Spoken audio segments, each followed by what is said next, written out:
வணக்கம் நண்பர்களே, welcome to முதல் லா ஸ்டடீஸ். இன்றைக்கி நம்ம என்ன பார்க்க போகிறோம் அப்படின்னா, அரசியலமைப்பு நம்மளுடைய கான்ஸ்டியூஷனுடைய ஓவரால் வியூ ஒன்று பார்க்க போகிறோம். இதோட டீட்டெயிலான வீடியோ போடணுன்னா அது ரொம்ப லாங்காக இருக்கும். அதனால் நம்ம ஓவரால் வியூ வீடியோ நான் ஃபஸ்ட்டு போடலான்ட்டு இருக்கேன். அதுக்கு அடுத்தது டீட்டெயிலாக தனித்தனியாக போடலான்ட்டு இருக்கேன். மறக்காமல் நம்ம சேனலில் அமுதன் லா ஸ்டடீஸை சப்ஸ்கிரைப் பண்ணி வச்சுக்கிட்டு வீடியோவை தொடர்ந்து பாருங்கள். அரசியலமைப்பின் பொருள். நம்ம நாட்டில் பார்த்திங்கன்னா இப்போ கோடிக்கணக்கான மக்கள் இருக்காங்க. எல்லாருமே அமைதியாகவும் சமமாகவும் பாதுகாப்பாகவும் வாழறதுக்கு இந்த அரசியலமைப்பு ரொம்ப மிக முக்கியமான ஒரு விஷயமா இருக்குது.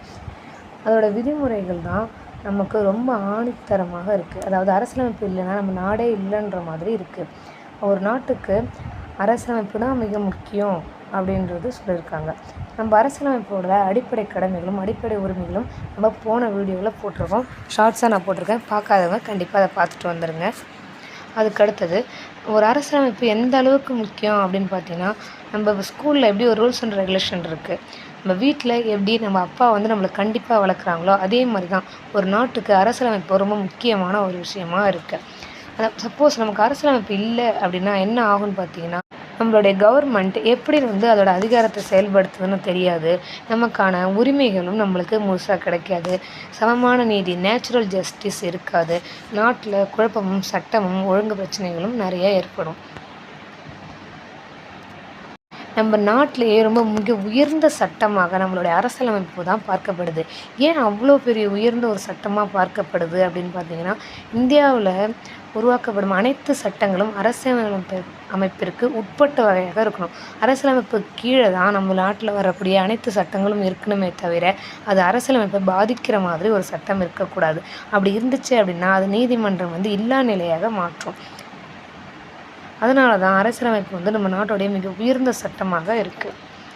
அரசியலமைப்போட சட்டத்தோட அமைப்பு பார்த்திங்க அப்படின்னா, ஃபஸ்ட்டு அரசியலமைப்பு, பாராளுமன்ற சட்டங்கள், மாநில சட்டங்கள், அனைத்து நிறுவனங்கள், இது எல்லாமே அரசியலமைப்பிற்கு உட்பட்டு தான் இருக்கணும்.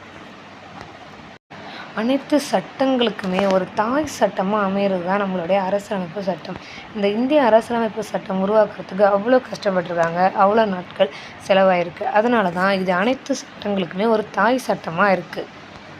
நம்மளுடைய அரசியலமைப்பு சட்டத்தை பற்றி எப்படி உருவாகுச்சு அப்படின்றத ஒரு ஓவரால் ஒரு சுருக்கமான ஒரு இதை நம்ம பார்க்கலாம்.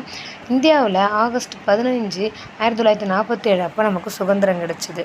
அதுவே சுதந்திரம் கிடச்சதுக்கப்புறம் நம்மளை எப்படி நம்ம ஆள்றது அப்படின்ற ஒரு சந்தேகம் எழுந்துச்சு.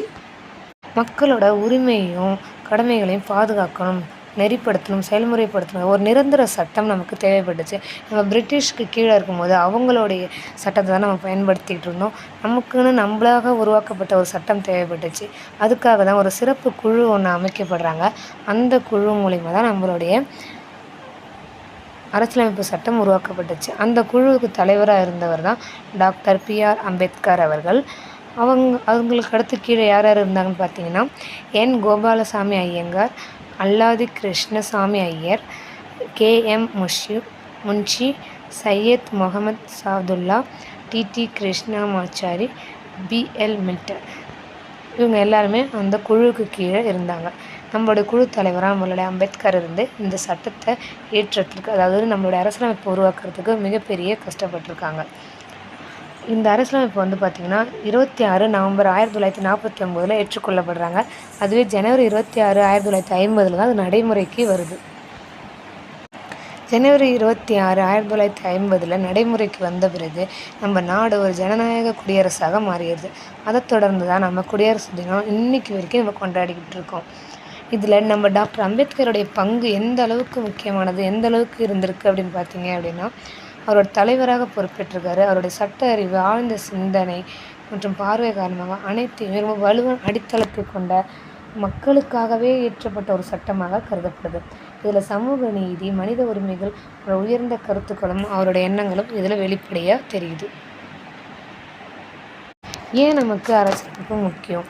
ஒவ்வொரு குடிமகனுக்கும் அரசியலமைப்பு எப்படி உதவுது அப்படின்னு பார்த்தீங்கன்னா, ஃபஸ்ட் பாயிண்டில் உரிமைகளை பாதுகாக்கிறது. அதாவது நம்மளோட சுதந்திரம், உயிர், சமத்துவம், கருத்துரிமை போன்ற உரிமைகளை பாதுகாக்கிறது. அதாவது நம்மளுடைய அடிப்படை உரிமைகளை பாதுகாக்கிறது. சமத்துவத்தை உறுதி செய்கிறது. மதம், இனம், ஜாதி, பாலினம், மொழி ஆகிய எந்த அடிப்படையிலும் பாகுபாடு இல்லாமல் சமமாக நடத்த இந்த வார்த்தையை ஞாபகத்தில் வச்சுக்கோங்க. சமமாக நடத்த நம்மளுடைய அரசியலமைப்பு நமக்கு உதவுது. அரசின் அதிகாரத்திற்கு வரம்பு விதிக்கிறது. அதாவது அரசு மக்களின் சேவைக்காக தான் செயல்படுது.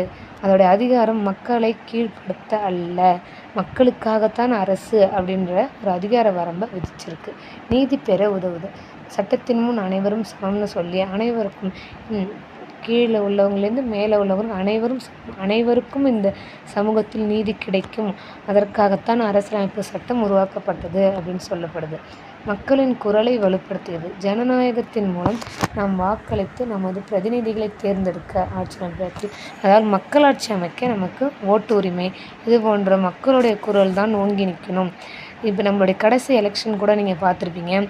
கடைசி எலெக்ஷனில் பார்த்தீங்க அப்படின்னா இத்தனை வருடங்களாக ஆண்டுகிட்டு இருந்த ஆட்சிகளை தலைகீழாக மாற்றின ஒரு எலெக்ஷன். மக்களுடைய கருத்துக்களை யாராலையுமே கணிக்க முடியாத ஒரு எலெக்ஷன் அமைஞ்சது இல்லைங்களா? அது போன்ற மக்களின் குரலை வலுப்படுத்துவதற்கான ஒரு உரிமையை நம்மளுடைய அரசியலமைப்பு நமக்கு கொடுத்துருக்கு. நமது எதிர்காலத்தை பாதுகாக்கிறது. நமக்கான கல்வி, வேலை, சமூக வாழ்வு, மனித கண்ணியம் ஆகியவற்றை உறுதி செய்து நம்முடைய மற்றும் எதிர்கால தலைமுறையின் முன்னேற்றத்தை நம்முடைய அரசியலமைப்பு பாதுகாக்கிறது. நம் அன்றாட வாழ்வில் அதன் தாக்கம். அரசியலமைப்பு நமக்கு எப்படிலாம் செயல்படுது அப்படின்னு பார்த்தீங்கன்னா, ஃபஸ்ட்டு கல்வி. அனைவருக்கும் கல்வி இருந்துச்சு ஒரு காலத்தில்.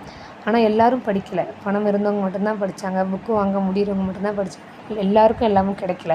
ஆனால் இப்போ நம்மளுடைய கவர்மெண்ட் என்ன செய்கிறாங்க அப்படின்னா, அனைவருக்கும் கல்வி கண்டிப்பாக போய் சேரணும் தான் எல்லாமே நம்ம இலவசமாக கொடுத்து கட்டாய கல்வின்ற ஒரு விஷயத்தை கொண்டு வந்து நம்மளுடைய அரசியலமைப்பு மூலயமாக அனைவருக்கும் கல்வி அப்படின்னு ஒரு விஷயம் சொல்கிறாங்க. அதே மாதிரி அனைவருக்கும் சுகாதாரம், உயிருக்கு பாதுகாப்பு, ஆரோக்கியமான வாழ்க்கை, இது கண்டிப்பாக ஒவ்வொரு மனிதனுக்கும் தேவையுள்ள ஒன்று. வேலை மற்றும் வாழ்வாதாரம், சம வாய்ப்பு, நியாயமான வேலை சூழல், அதாவது இந்த இடஒதுக்கீடுலாம் கொடுக்குறாங்க இல்லைங்களா, எல்லாமே அரசியலமைப்பு கீழே தான். சம வாய்ப்பு, எல்லாருமே ஏற்றத்தாழ்வு இல்லாத எல்லாருமே சமமாக இருக்கணுன்ற ஒரு விஷயத்தை நம்ம கருத்தில் கொண்டிருக்காங்க. அடுத்து கருத்துரிமை, நம்மளுடைய பேச்சுரிமை, நம்ம வெளிப்படையாக சொல்லக்கூடிய விஷயங்கள். அதாவது நம்ம ஆர்டிகல் 19 படித்தவங்களுக்கு தெரியும். ஆர்டிகல் 19 பார்த்திங்கன்னா நம்மளோட பேச்சுரிமை, நம்மளுடைய எல்லா உரிமைகளை பற்றியுமே பேசியிருப்பாங்க. இது அரசியலமைப்பை முழுசாகவே நம்ம திரும்பவும் பார்க்க போகிறோம். ஓவரால் ஒரு வியூ அரசியலமைப்பில் என்ன சொல்லியிருக்காங்கன்றதை மட்டும்தான் நான் இந்த வீடியோவில் சொல்லிக்கிட்டு இருக்கேன். அரசியலமைப்பு மொத்தமாகவே ஒவ்வொரு ஆர்டிக்கலாகவே நான் இனிமேல் வரக்கூடிய காலங்களில் தனித்தனி ஷார்ட்ஸாகவே போட போகிறேன். கண்டிப்பாக எல்லோரும் நம்ம சேனலை ஃபாலோ பண்ணி வச்சுக்கிட்டு அதை கண்டிப்பாக பாருங்கள். மதச்சார்பின்மை, யார் வேணாலும் எந்த மதத்தை வேணாலும் பின்படலாம், வழிபடலாம். இது நம்ம நாட்டுக்கே உண்ட சிறப்புன்னு நான் சொல்லுவேன். ஏன்னா நம்ம நாட்டில் பார்த்திங்கன்னா யார் வேணாலும் எந்த மதத்தை வேணாலும் பின்படலாம். முழு சுதந்திரம் நம்ம மக்களுக்கு அளிக்கப்பட்டிருக்கு.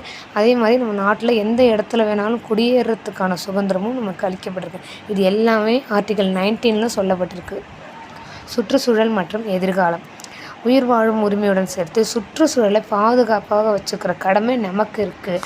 இது எல்லாமே பார்த்திங்கன்னா நம்மளோட அரசியலமைப்பில் சொல்லப்பட்டிருக்கு.